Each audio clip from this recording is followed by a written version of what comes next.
I'm very disoriented right now. Ugh, screw it. We back.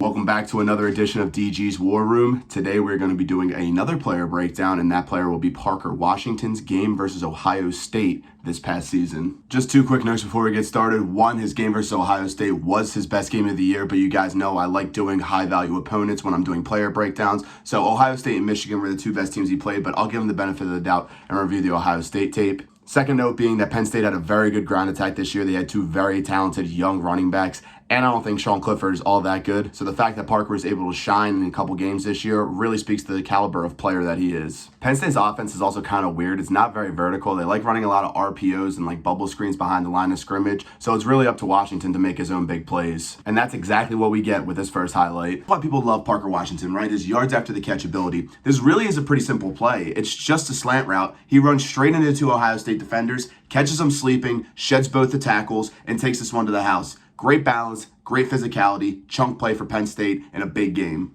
I actually had to double check the play-by-play to see if he actually caught this pass, but he did. It's a 13-yard gain. I think he's got a good catch radius on top of his yards after the catch ability. This pass is a little bit in front of him, but he's got strong hands and maintains possession as he goes to the ground. I was really impressed by this play. This is a play I want to see Washington make. He's got position on the DB. Clifford throws him a very catchable ball over the middle of the field, and he just drops it. It's not an easy catch by any stretch of the imagination, but it's something I would like to see out of him to improve his draft stock. This is a misstep by Clifford here. I think the drop from the last clip is still in the back of his mind because this is only a couple plays afterwards. This is a third and long situation, right? James Franklin calls a very good play, and Parker Washington wins his route. If Clifford's got good timing and a little bit of velocity on this ball, this is an easy first down, but he just decides to check it down to his tight end, and Penn State has to punt. I don't love this throw from Clifford. Yes, it's a good ball, but I think he waits a little too long to throw it given the window that he has to throw it into. I also don't like that Washington falls down right after catching the ball. Like, this looks pretty easy to just come down with, land on 2 feet, and run a little bit more. There's a DB right there that could tackle him, but he's known for yards after the catch, so come down with it, maybe shake a defender. This could be an easy touchdown. I just think it's too big of a window to get 0 yards after the catch.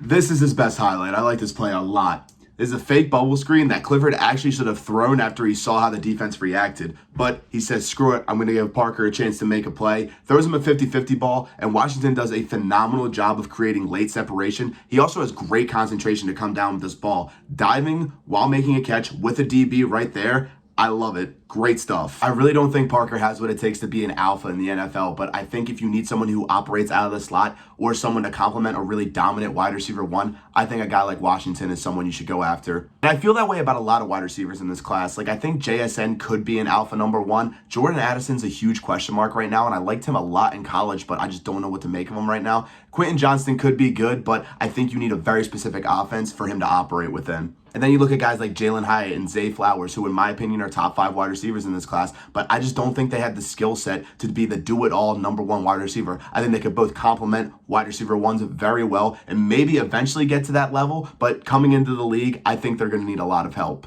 That'll do it for this video, guys. Thank you so much for tuning in. My next video will probably be some sort of quarterback rankings because I've been seeing a lot of Bryce Young disrespect, and I'm not a fan of it. He's a very good quarterback, and I'll prove it to you next week. Thank you so much, guys. I'll catch you next time. Peace out.